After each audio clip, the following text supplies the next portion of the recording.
Bon, merci beaucoup. Si moi je dors pas, j'espère que la salle ne dort pas non plus. Merci pour l'accueil, merci pour la Fédération de chimie de me donner cette opportunité de retrouver mon pays natal, le Maroc, et de rencontrer des visages d'amis, de collègues que je connais depuis pas mal d'années. C'est vrai que malgré que j'ai quitté le Maroc en 72 pour faire les classes préparatoires, puis l'école d'ingénieur à Grenoble, puis le doctorat, puis entrer au CNRS et tout ça, suivre toute une carrière scientifique. Franchement, je me sens, comment dirais-je, banni d'une certaine manière. J'ai une chance inouïe et j'espère que mon parcours puisse, comment dirais-je, servir d'exemple à la jeunesse marocaine pour dire oui, vous pouvez changer le monde à partir du moment où vous croyez en vous, que vous travaillez, que vous vous posez les bonnes questions et que vous, comment dirais-je, travaillez bien vos relations avec les gens. C'est excellent, c'est très très important. Alors, merci. Donc, aujourd'hui, je voudrais, comment dirais-je, brosser un tableau assez large de la situation des batteries au lithium, puisque c'est le thème actuel. Et puis bon, des batteries à haute performance, évidemment, parce que il faut espérer qu'avec le temps, tout ce qu'on fait, c'est justement d'améliorer les performances des batteries, même si c'est vraiment toujours à chaque fois un défi, parce que, comme je vais montrer, une batterie caractérisée par pas mal de paramètres, et quand on améliore un paramètre, on peut défavoriser l'autre. Donc il y a le problème de la quadrature du cercle. Il n'y a pas de formule magique, mais il y a toujours des choix à faire par rapport à l'utilisation qu'on veut faire de la batterie. Donc il y a batterie et batterie. Toutes les batteries ne sont pas pareilles, ne sont pas identiques. Il y a des batteries à haute densité d'énergie, il y a des batteries à haute densité de puissance, il y a des batteries à haute longue durée de vie, etc., etc. Et donc tout ça dépend un peu de la matière première, enfin les matériaux qu'on utilise dans l'anode et la cathode, et aussi, bien sûr, l'ingénierie, la, la production, la manière dont les batteries sont produites. C'est un peu, moi je donne toujours cet exemple d'une batterie comme le produit final, c'est un pain. Et la qualité du pain va dépendre de la qualité de la farine, de la levure, de l'eau, et puis de la manière dont on va processer tout ça, et puis la cuisson finale. Et donc tous ces processus-là font justement que une batterie, même si la forme de la batterie est la même, eh bien ce qui est à l'intérieur, les performances vont être très très différentes. Bien, alors comment je fais avancer les... Alors, bon, de quoi on parle? Bon, déjà très très simple, une batterie au lithium, vous avez déjà vu cette figure qui est, trouvez ça sur Google évidemment. Mais le plus important, c'est de dire cette batterie repose sur trois composants essentiels, ce qu'on appelle la matière active. C'est-à-dire, la première, c'est l'anode. Voilà, donc l'anode en graphite. Et alors, le problème de l'anode en graphite, c'est que comme il n'y a que le graphite qui soit la vraie anode, la seule anode, eh bien on n'en parle pas. Souvent, toutes les batteries au lithium sont caractérisées par leur cathode. Alors c'est comme si on parle d'une omelette et on dit jamais qu'il y a des œufs dedans. Enfin, il y a toujours c'est ça. Donc il y a toujours du graphite dans les batteries au lithium que vous avez dans vos téléphones portables, dans les voitures électriques, dans le stockage de l'énergie, etc. Et alors par contre, là où il y a disons l'activité disons industrielle, etc. la plus importante, c'est du côté et de la cathode qui est là, c'est le pôle plus de la batterie. Et d'ailleurs, je me demande le fait qu'on a appelé les pôles plus et moins, et que moi je suis l'inventeur du pôle moins, ça ne m'a pas desservi dans le prix Nobel, hein, parce que c'est négatif, hein, c'est le pôle négatif. Alors c'est pas très très bien. Alors que tous mes collègues qui ont reçu le prix Nobel, ils ont travaillé sur le côté positif de la batterie. Enfin bon, ça c'est une anecdote. Mais enfin bon, donc on aurait dû appeler nord-sud ou est-ouest ou quelque chose comme ça au lieu de positif et négatif. Mais bon, donc la cathode c'est le pôle plus de la batterie, l'anode c'est le pôle moins de la batterie. Donc ça fonctionne à partir du moment où il y a une différence de potentiel chimique du lithium. Quand il est dans la cathode ou dans l'anode, ça vous donne des batteries en gros avec une tension moyenne autour de 3,6-3,7 volts pour les oxydes et 3,4 volts pour les phosphates. Et après, le troisième élément, c'est l'électrolyte. C'est très, très important. Et je ne sais pas s'il y a toujours quelqu'un de l'OCP ici. Et donc, il y avait le FOSTEC à Marrakech il y a, je ne sais pas, peut-être 8 ans, 9 ans. Et c'était donc au Palais des Congrès de Marrakech. Et j'ai demandé à l'assistance s'il y a des ingénieurs de l'OCP. Ils ont levé la main. Je dis très bien, vous êtes très bien présents. Est-ce que vous savez qu'indépendamment du LFP, dont tout le monde parle, le lithium iron phosphate, il y a un élément à base de phosphate dans la batterie que sans cet élément, la batterie ne marche pas. Ils ne le savaient pas et j'espère qu'ils le savent maintenant. Et je ne suis pas sûr qu'ils le savent. C'est l'électrolyte. À l'intérieur de l'électrolyte, il y a un sel LiPF6, donc c'est l'hexafluorophosphate de lithium, qui, sans lui, la batterie ne marche pas. Parce qu'on a essayé tellement d'autres sels et c'est le seul qui marche. Et donc ça, on n'en parle pas beaucoup, mais il y a une opportunité énorme justement de développer le fluorophosphate de lithium. J'en avais déjà parlé à l'OCP il y a un certain nombre d'années. L'OCP a des grosses réserves de fluor. D'accord. Et puis bon, normalement, un chimiste devrait être capable de fabriquer LiPF6 et c'est ce qu'il y a de plus cher dans la batterie. C'est plus cher que l'anode et la cathode par kilo. Donc il y a une valeur ajoutée dans l'élément phosphate. Quand vous produisez un phosphate quelconque, eh bien, si vous utilisez l'élément P pour fabriquer LiPF6, c'est là que la valeur de l'élément P est la plus importante en dollars par kilo. Alors, comment fonctionne cette batterie? Très simple. En fait, vous avez un transfert de lithium entre plus et le moins, ou le moins et le plus, selon que vous soyez en train de charger ou décharger la batterie. Et pour compenser justement, comme le lithium, c'est un cation plus, il faut garder ce qu'on appelle l'électronolité de l'ensemble. Donc, quand il y a un cation plus qui sort, il y a un électron qui sort. Et donc cet électron-là, il va circuler lors de la charge dans le chargeur. Donc c'est le chargeur qui va récupérer cet électron, il va injecter côté électrode négative. Et donc ce lithium traverse la batterie. Donc pour aller dans l'électrode négative, il va s'insérer entre les couches de graphite et l'électron permet justement à ce que Li+ puisse entrer, que le système garde cette neutralité justement électrique. Voilà, ça c'est la charge. La décharge, c'est le phénomène inverse. Donc vous récupérez le lithium que vous avez stocké dans le graphite, et vous le remettez dans l'électrolyte. Il y a un électron qui est émis, donc c'est ce que vous voyez. Et donc c'est cet électron-là qui va alimenter votre téléphone portable, votre voiture électrique, tout ce que vous voulez utiliser comme appareil électrique. D'accord? Et puis donc l'électron arrive côté cathode, côté pôle plus, et donc le lithium rentre dans la cathode et ça correspond à une réduction. Donc la tension de la cathode baisse, la tension de l'anode augmente et la tension de la différence des deux baisse lors de la décharge. C'est comme ça. Donc en gros, à la fin de la décharge, une batterie est en gros autour de 3,5 volts. Et à la fin de la charge, si c'est à base d'oxyde, elle est autour de 3,6-3,7 volts en moyenne. Voilà. Donc c'est ça. Donc c'est un peu la différence de potentiel plus la quantité d'électricité qui est transférée.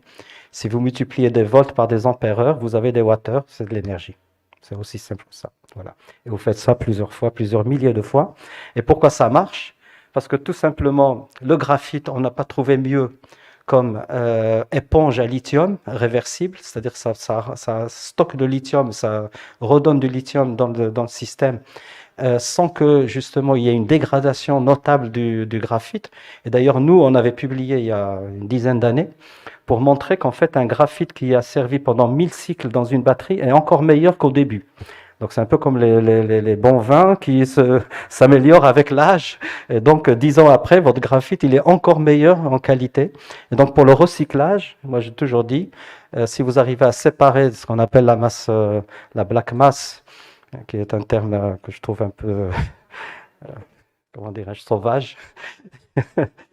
Si on arrive à séparer la cathode et l'anode et on retravaille rien que l'anode, on peut la réutiliser immédiatement pour fabriquer une nouvelle batterie. Voilà.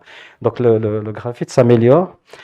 Pourquoi? Parce que bon, si vous voulez, dans le graphite, vous avez un empilement de plans de carbone avec une structure dite à nid d'abeille. Donc c'est des hexagones qui sont collés les uns aux autres. Ça fait ce qu'on appelle le plan, une couche de graphène. Et donc, les couches de graphine s'empilent les unes au-dessus des autres et ça permet au lithium de rentrer et de sortir donc, entre les plans. Et donc le lithium rentre et au graphite, vous allez voir tout à l'heure une vidéo que j'avais montrée l'année dernière pour ceux qui n'étaient pas là, je vais la remontrer, comme quoi lors de cette insertion et désinsertion, il y a des changements vraiment notables qui prennent place à chaque fois que vous chargez ou déchargez votre batterie. Voilà, donc très très important tout ça pour avoir cette, comment dirais-je, vue d'ensemble du fonctionnement de la batterie. Alors évidemment, j'ai toujours, comment dirais-je, encouragé les gens qui sont dans le système des mines ou de l'industrie, les ministères, etc., de dire cherchez le graphite, il y en a certainement au Maroc, parce que là, si on ne fait que ce qu'on appelle la CAM, donc cathode active matérielle, ben, il faut penser à l'anode quand même. Hein. Bon. Voilà. Donc, encore une fois, un message à l'OCP et puis aux autres organismes qui sont de recherche, etc., qui travaillent sur le phosphate, de s'intéresser aussi à LiPF6, qui est un élément clé de la batterie. Alors voilà, donc ça se présente sous forme d'un sandwich. En gros, si vous ouvrez votre batterie dans un téléphone qui s'appelle Pouch Cell, donc c'est une batterie poche, d'accord, un peu comme un sac, enfin un petit conteneur de café, il est sous vide, enfin, d'une certaine manière. Donc vous avez un sandwich dans lequel l'anode, elle est déposée sous forme d'une couche, donc le graphite est sur du cuivre, donc c'est le substrat de l'anode. Et donc des deux côtés, de part et d'autre du film de cuivre, et pareil de part et d'autre du film d'aluminium sur lequel on a déposé le matériau de cathode, on a donc cette structure en sandwich, et l'anode et la cathode sont séparés par un séparateur qui est un polymère. Et là aussi, une autre opportunité, le polymère microporeux qui sert pour séparer l'anode et la cathode, c'est ce qu'il y a aussi de plus cher dans la batterie. C'est encore plus cher que le graphite et le cobalt. Hein. Donc ça aussi, la chimie, disons, des polymères marocains devrait s'intéresser à cet aspect-là. Il y a le polyéthylène, le polypropylène, qu'on arrive à rendre microporeux par des procédés physico-chimiques et qui permettent justement de fabriquer des films très très minces d'une dizaine de microns, 12 microns, qui permettent justement de séparer l'anode et la cathode. Voilà, donc c'est comme ça la structure de la batterie sous forme de sandwich. Alors le graphite, bon, ben, cette photo a été prise par un magazine type Paris Match à Singapour. Ah, pardon, oui c'est ça, Singapour, ça, Paris Match. Ils ont pris cette photo qu'ils ont publiée il y a 5-6 ans avant le Covid, et puis voilà, avec le graphite. Alors ce morceau de graphite que j'ai devant l'œil droit, je l'ai récupéré à 400 mètres dans une mine au Sri Lanka. Donc, comme je suis descendu à 400 mètres avec un ascenseur, il faisait 50 degrés, 100% d'humidité, et puis les mineurs, ils travaillaient un peu comme au 19e siècle. C'était vraiment terrible à voir ça. Et j'ai repéré ce morceau qui était vraiment pratiquement du graphite pur, presque monocristallin. Et donc, j'ai demandé au monsieur de me le donner, je le garde dans mon bureau. Voilà, donc le graphite, en fait, comme j'ai dit, c'est une structure, disons, en nid d'abeille, des hexagones. Et qu'est-ce qui se passe? C'est que quand on rentre le lithium, la lithiation du graphite se fait par plusieurs étapes. Dans la première, le lithium se comporte, excusez-moi le terme, comme un gaz rare, c'est-à-dire il occupe tous les espaces qui lui sont libres, donc il est très dilué, c'est ce qu'on appelle dilute stage 1. Et après, le graphite s'organise en, disons, structure tridimensionnelle avec donc des empilements. Ici, par exemple, graphite, 4 plans de graphène. Donc, ça fait ce qu'on appelle un stage 4. Après, il y a le stage 2 et après le stade 1. Le stade 1, c'est quand tous les plans entre les couches de graphite sont pleins de lithium. Et à la fin, on a un composé dit LiC6, c'est-à-dire un lithium tous les 6 carbones. Voilà comment ça marche. Alors, cette vidéo vous montre un peu, ça a été fait avec mes collègues de General Motors quand j'étais à Caltech. J'ai demandé qu'ils fassent une sorte de petite vidéo qui illustre le comportement du graphite lors de la charge et la décharge. Donc, oh, comment ça se fait? Ah non, Alors, je ne sais pas si je dois revenir. Est-ce qu'à la régie, vous pouvez appuyer pour démarrer la vidéo, s'il vous plaît? Non, dans l'autre sens. Allez-y. J'espère que ça va marcher parce que là, ça serait un peu dommage. Enfin, euh, vous pouvez avancer? Ah non, bah alors c'est pas grave. Revenez s'il vous plaît. Je vais quand même illustrer un peu ce qui se passe. Alors, en fait, ce qui se passe, ça, c'est une coupe d'une batterie. Avec le lithium, on a donc fait ce qu'on appelle une demi-cellule, c'est-à-dire il y a du lithium, un séparateur, l'électrolyte et puis du graphite. D'accord? Donc l'épaisseur de l'électrode en graphite, elle fait environ une centaine de microns, d'accord? De bas en haut. Et donc on fait venir le lithium depuis en bas. Et- merci. Et- Allô? Oui. Donc en fait, le lithium arrive par en bas. Et il envahit, comme ça, il monte jusqu'à l'autre extrême où il y a le cuivre.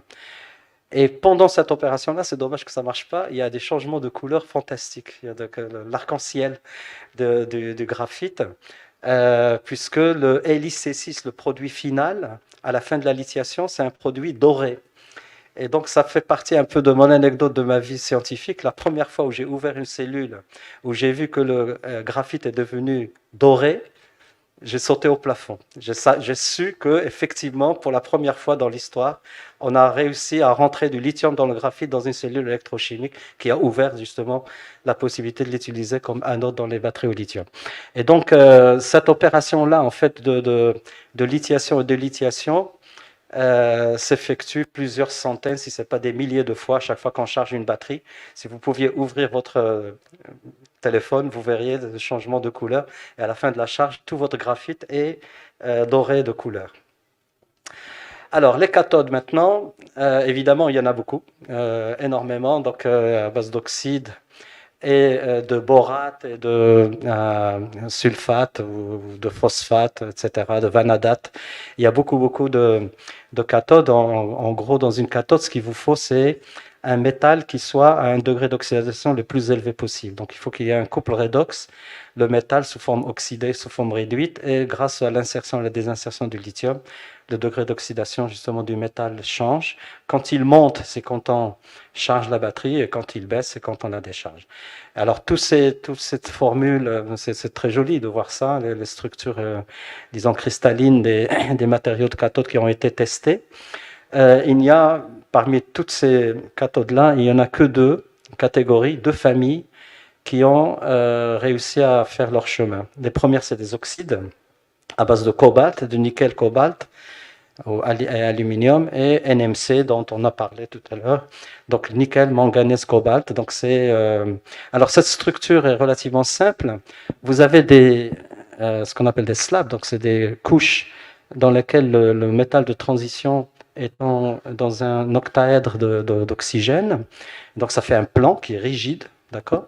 Et entre les deux plans, le lithium peut rentrer et sortir. Donc c'est un matériau bidimensionnel qui accepte justement que le lithium rentre et sort. Et en fonction de ça, vous changez le degré d'oxydation soit du métal de transition, que ce soit le cobalt, le nickel, le manganèse, ou l'oxygène, mais ça c'est plus de la physique du solide, je ne vais pas rentrer là-dedans. Et donc vous avez comment dirais-je, des environnements chimiques et du métal et du lithium qui sont un peu différents. Voilà, donc normalement, si tout va bien, le lithium reste toujours dans son plan et le métal reste toujours dans son plan. Mais en vieillissant, ce qui se passe, c'est qu'il y a des incursions, c'est-à-dire que le nickel va aller dans le plan du lithium, le lithium va aller dans le plan du, euh, euh, du cobalt, etc. Et donc ça fait ce qu'on appelle une transition entre un système hexagonal bidimensionnel et un système tridimensionnel, voilà, qui s'appelle spinel. Voilà, donc je ne vais pas rentrer trop dans les détails, pas vous ennuyer.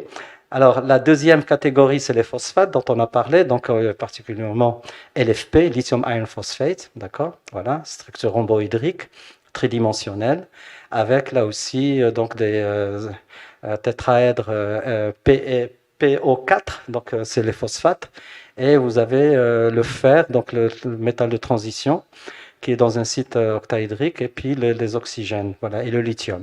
Voilà, donc ça fait LiPF, non, LI, effet PO4. Voilà, donc ça c'est LFP. Et on a essayé justement de substituer le fer par le manganèse. Ça ne marche pas toujours très très bien au niveau industriel, mais ça c'est une perspective de pouvoir justement améliorer les performances du LFP en dopant avec le manganèse, parce qu'en faisant ça, ça permet en fait d'augmenter la densité d'énergie des cathodes en phosphate de 20 à 30%. Alors, la concurrence dont on a parlé déjà entre les deux types de cathodes, effectivement, le LFP qui est en rouge ici, jusqu'à il y a 8 ans, 9 ans, il représentait très peu par rapport aux oxydes. Et petit à petit, vous voyez un peu la tendance, il y a de plus en plus de rouge. Et c'est là, bien sûr, que l'OCP va pouvoir faire entre guillemets son beurre, j'espère, à l'avenir, à savoir que avec justement cette collaboration avec la société des matériaux chinoise, ils vont justement fabriquer de plus en plus de LFP et qui est utilisé essentiellement dans pratiquement toutes les applications, sauf celles dans l'électronique mobile. L'électronique mobile demande quand même une densité d'énergie importante. La différence d'énergie par kilo, par litre, entre LFP et NMC, eh bien, c'est environ 30% de moins. LFP a 30% de moins d'énergie chaque kilo de batterie.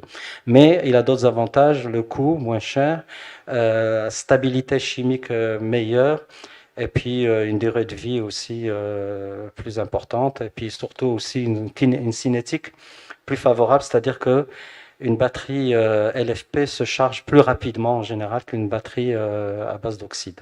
Voilà. Donc c'est ça la tendance, c'est que d'ici 2030, il y aura pratiquement autant d'oxydes. Là, on a quand même le LCO, le NMC, le NCA, le LMO, qui est donc l'oxyde de manganèse seul, contre le LFP. Et donc le LFP va certainement l'emporter sur le long terme. Alors maintenant, je veux parcourir un peu rapidement les éléments que je considère comme étant cruciaux, très importants, critiques pour les batteries au lithium. Alors on a le lithium, bien sûr, on a le carbone, le graphite, et puis le carbone aussi, il est un additif, on l'ajoute dans la composition de la cathode, le phosphore, enfin voilà, le phosphore dans les phosphates, le manganèse, le cobalt, le nickel, le cuivre, l'aluminium, le nickel et le fluor. Donc tous ces éléments-là sont extrêmement importants. Et puis, je ne sais pas, dans la salle, il y a des gens qui sont plus intéressés par une chimie ou une autre. Sachez que tout ça, c'est très très important de pouvoir développer justement des matériaux ou des produits qui sont adaptés à l'utilisation de batteries. Alors, j'ai fait maintenant, depuis quelques mois, pas mal sollicité par les Africains. Les Africains, ils se sont dit, tiens, Monsieur Yazami est un Africain, eh bien, il peut nous aider à développer nos mines et nos minerais, etc., pour justement aller dans la chaîne de valeur depuis les mines jusqu'à la production des batteries et éventuellement des voitures électriques. Alors, je me suis dit, tiens, je vais regarder un peu ce qui se passe en Afrique.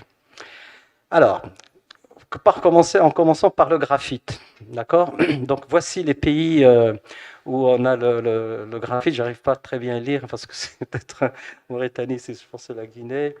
Il y a, vous arrivez à lire mieux que moi. Donc l'Angola, non pas l'Angola, il y a voilà, Mozambique, la Madagascar. Voilà, Madagascar. Donc ça, c'est les pays. Moi, personnellement, j'ai passé ma thèse en travaillant sur du graphite de Madagascar et du Sri Lanka.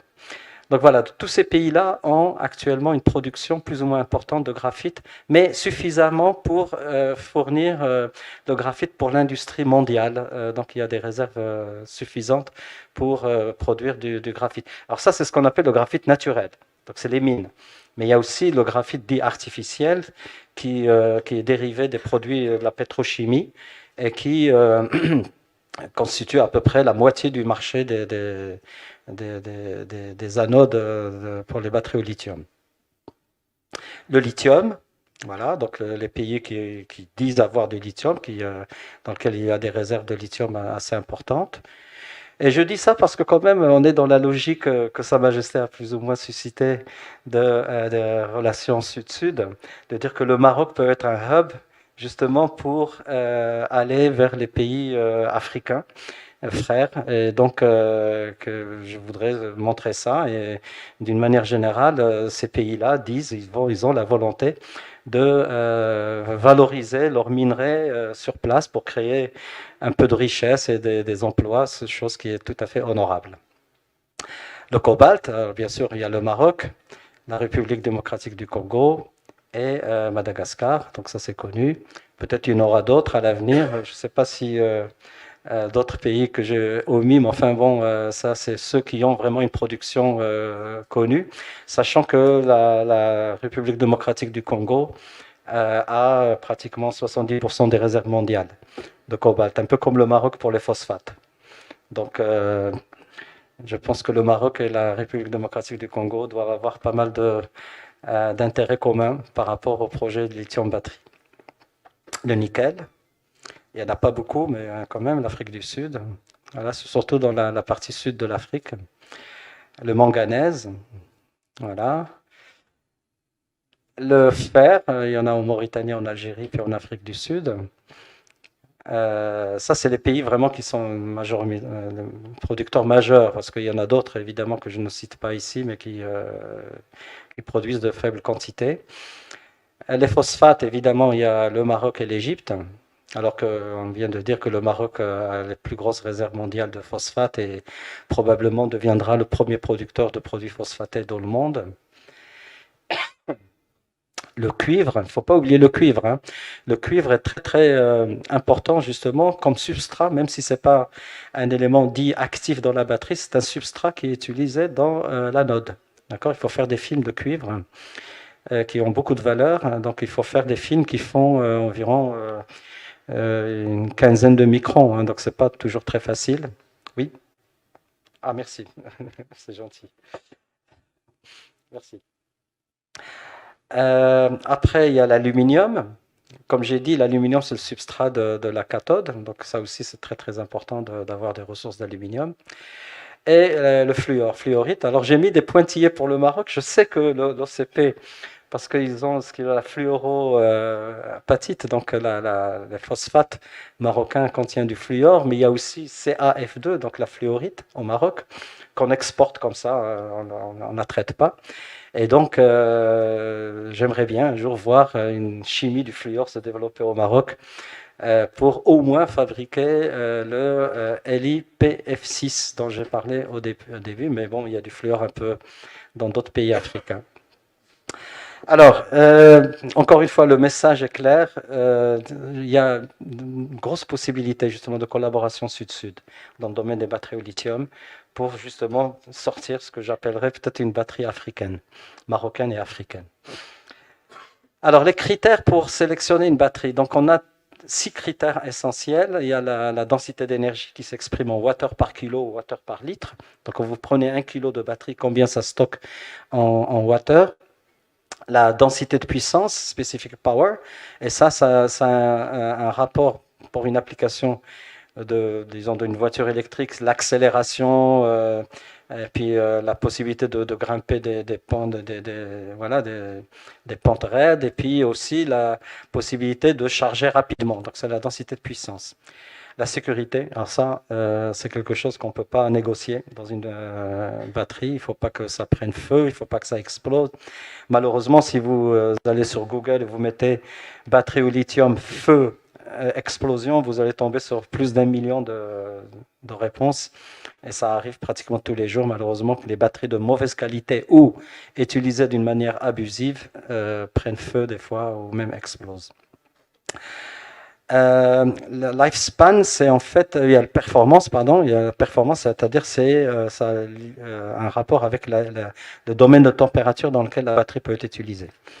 Donc là, aujourd'hui, les batteries lithium-ion sont, disons, en général, peuvent fonctionner entre moins 20 degrés Celsius jusqu'à 50 degrés Celsius. Ça, c'est le domaine habituel. Mais comme il y a le réchauffement climatique, comme dans les pays, disons, comme le Maroc, où la température dans le sud-est peut monter à 55, et dans les pays du Moyen-Orient, on a le même problème. Et si vous avez une Tesla, en plein été au Moyen-Orient, la température extérieure est déjà de 50 et quelques, vous ne pouvez pas charger votre batterie. C'est pas possible. Donc vous avez une belle Tesla, mais vous ne pouvez pas charger, c'est un problème. Donc là, actuellement, c'est juste une parenthèse, on a un projet avec la NASA, Caltech, et puis une grosse société américaine pour développer des batteries qui vont aller jusqu'à 90 degrés. Et on a, d'après les calculs théoriques, etc., on a fait des simulations, on peut le faire. Donc, ça sera quelque chose qui va commencer dans quelques mois. Et puis, j'espère venir vous annoncer des bonnes nouvelles, comme quoi on a développé les batteries qui puissent être, disons, stables jusqu'à 90 degrés. Donc, ça permet d'améliorer la sécurité. Lifespan, c'est la durée de vie. Donc, vous voulez que votre batterie, comme elle compte pour 40% du prix de la voiture, bah, qu'elle dure au moins pour 200 000 km minimum. Donc, une dizaine d'années. Et puis, le coût, bien sûr. Ça aussi, réduire le coût. Ça a été discuté tout à fait tout à l'heure, qu'il faut que les coûts de la matière première et les coûts de production de la batterie puisse baisser pour tomber en dessous des $100 par kilowattheure. Donc ça, c'est un peu le chiffre, disons, qu'on cherche à... Alors justement, ce qui est intéressant, c'est de voir qu'en fonction de la chimie, de ce qu'on utilise comme anode, comme cathode, enfin l'anode c'est toujours le graphite, mais comme cathode, eh bien les performances, ce qu'on appelle le figure of merit, donc va changer. Donc les batteries LCO ici en bas à gauche, elles ont une très très bonne densité d'énergie. Par contre, elles ont du mal à se charger rapidement. La sécurité question, la partie thermique, la température, c'est à peu près acceptable. La durée de vie, c'est voilà, questionable et le coût est très très élevé. Maintenant, si on va aux batteries, disons LFP comme ici, d'accord. Les LFP, ben, écoutez, la densité d'énergie elle est moindre. Par contre, elles se chargent plus rapidement. Elles ont ce qu'on appelle un record au niveau de la sécurité qui est très très bon. Les performances en température sont bonnes, etc. Donc globalement, dans un hexagone comme ça, ce qu'on veut, c'est que la surface, disons en gris, soit la plus grande possible. Voilà, donc il faut que ça soit dans tous les domaines, les performances doivent être le plus élevées possible pour choisir une batterie. Et ça, c'est très important, hein, parce que quand on choisit une chimie, ça veut dire que nécessairement on est dans un des cas de figure qui sont ici. Donc, il ne faut pas s'attendre à ce qu'une batterie à base de LFP vous fasse 1000 km. Donc ça, à mon avis, sauf si vous mettez une batterie qui fait plusieurs tonnes, c'est pas une solution.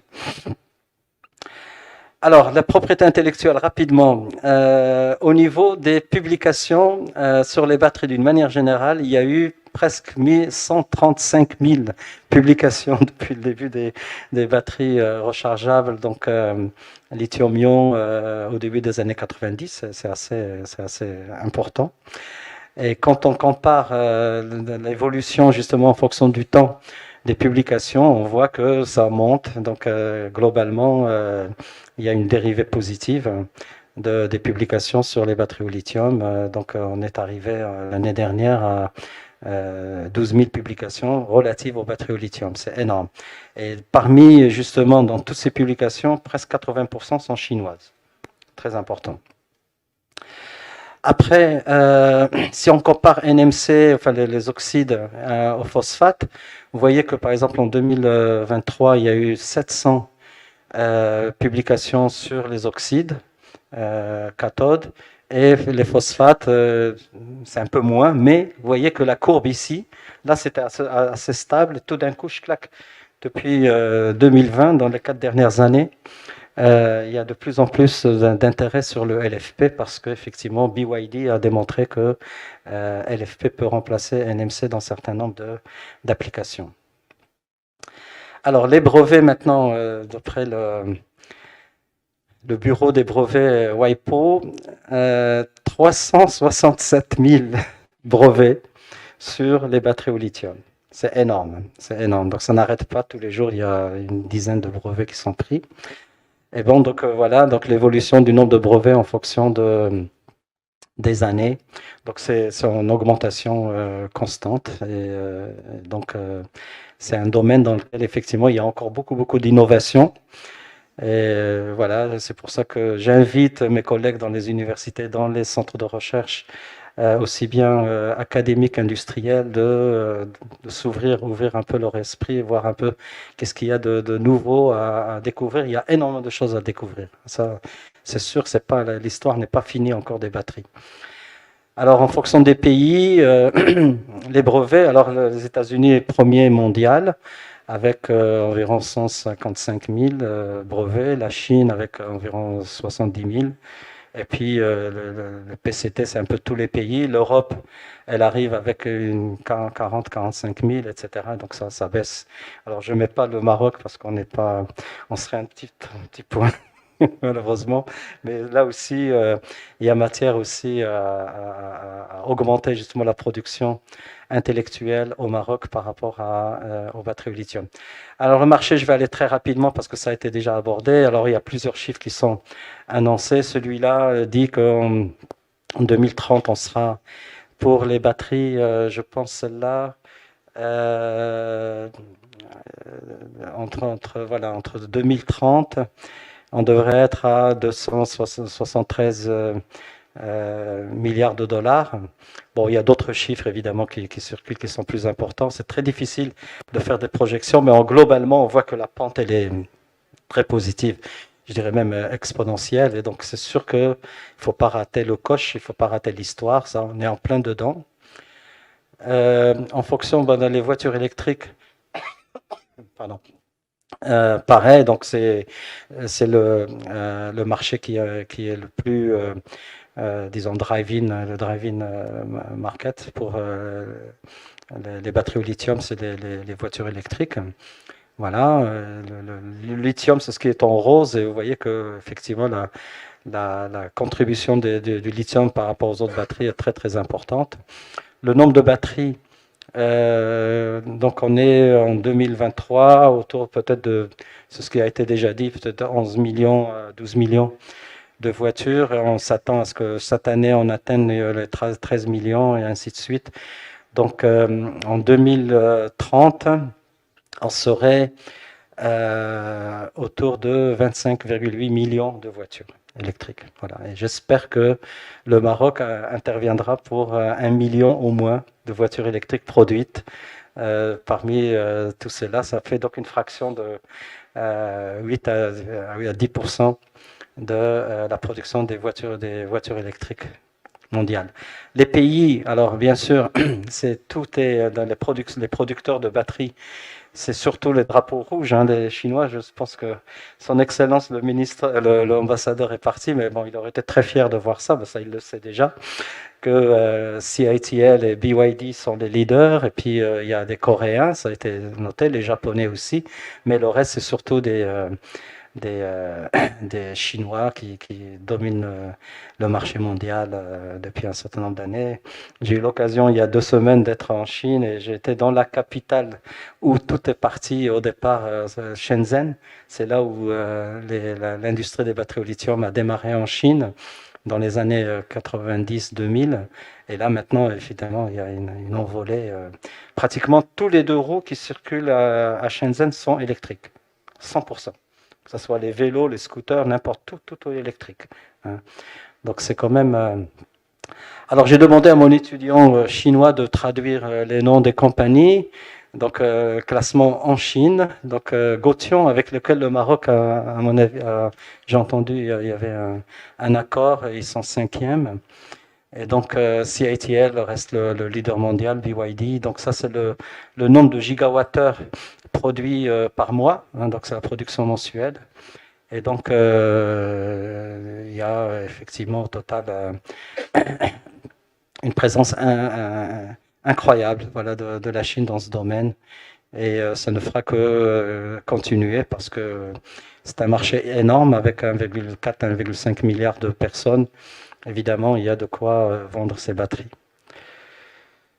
Voilà, donc ça en fait c'est en fonction des composants de la chimie, puisqu'on est dans un forum chimie, la composition de la cathode, que ce soit NMC 111 ou NMC 442, etc., les compositions, vous avez en bleu la densité d'énergie en watts par kilo à droite, et puis en rouge la densité d'énergie volumétrique ou volumique en watts par litre. D'accord?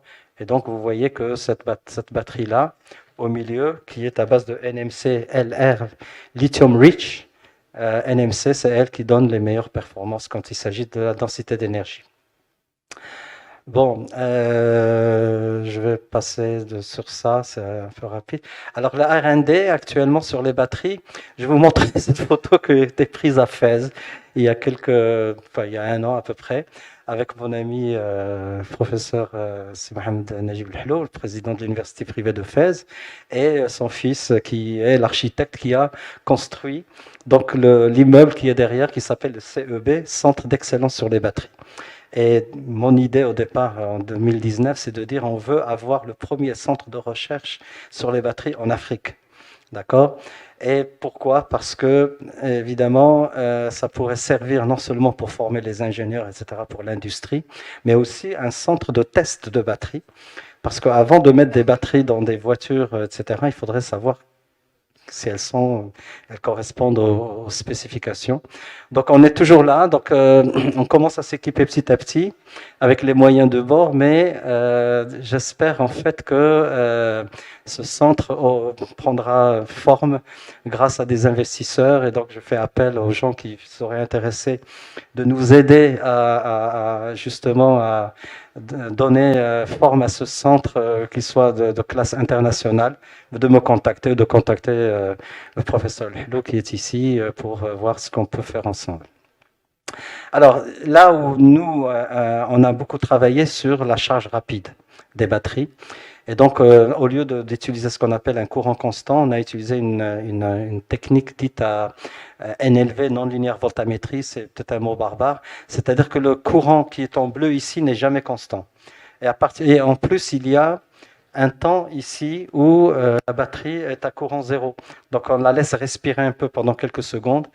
Et en faisant ça, on arrive, donc ça c'est les paramètres qu'on contrôle dans la NLV, le courant minimum et le temps de repos.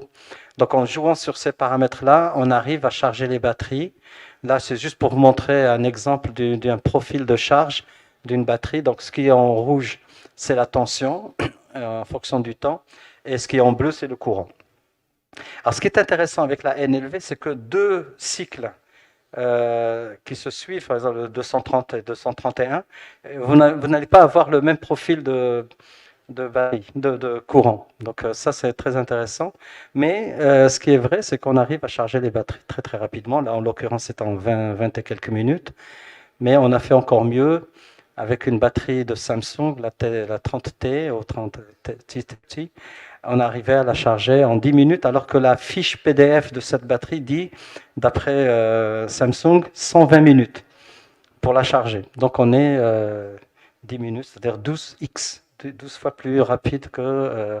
Et ce qui est intéressant, c'est que la température de la batterie lors de la charge en 10 minutes n'a pas dépassé 50 degrés, donc on est toujours dans la zone de sécurité, avec le record mondial que continuer à revendiquer jusqu'à nouvel ordre, jusqu'à ce qu'il y ait quelqu'un qui vienne avec une technique de charge de batterie en moins de 6 minutes. Donc ça, c'est une petite batterie pour les cigarettes électroniques. D'ailleurs, comme je suis anti-tabac, j'ai demandé à Philippe Maurice d'arrêter la collaboration. Donc je leur ai montré que c'est possible de charger les cigarettes électroniques en 6 minutes. Et donc ça, c'est le profil de charge, le courant et la tension. Et c'est le record mondial. Alors, très rapidement, le futur, ce qu'on voit, c'est qu'en fait, il faudrait, entre la batterie et le chargeur, qu'il y ait donc un système en boucle. Donc, il y ait une communication entre la batterie et le chargeur. Et ça, c'est un concept tout à fait nouveau.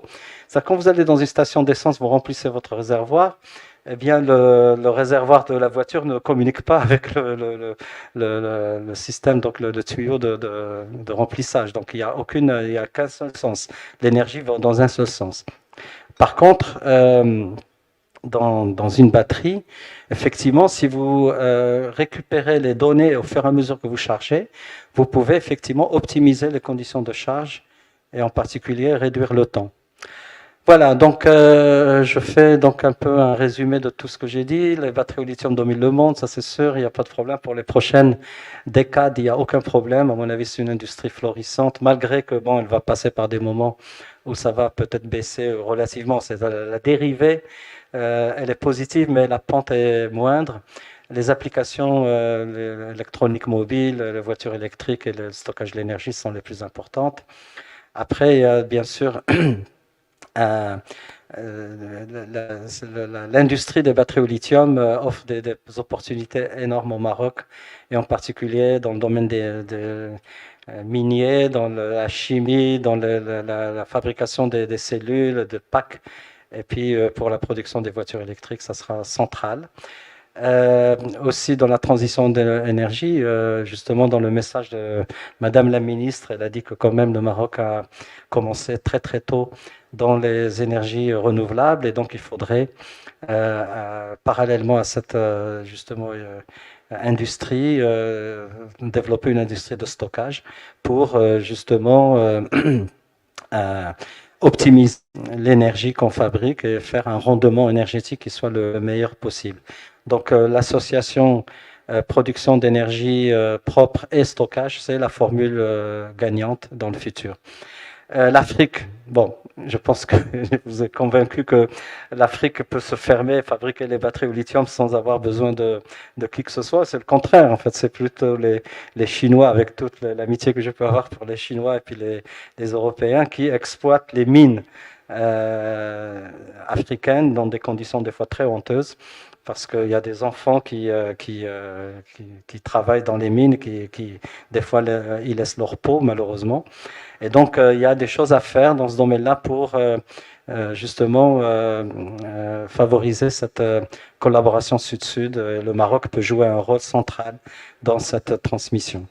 Et puis la R&D, évidemment, il faut continuer à travailler au niveau de la recherche académique, recherche industrielle pour améliorer encore, parce que comme j'ai dit, il y a encore beaucoup d'opportunités d'améliorer les batteries pour le futur.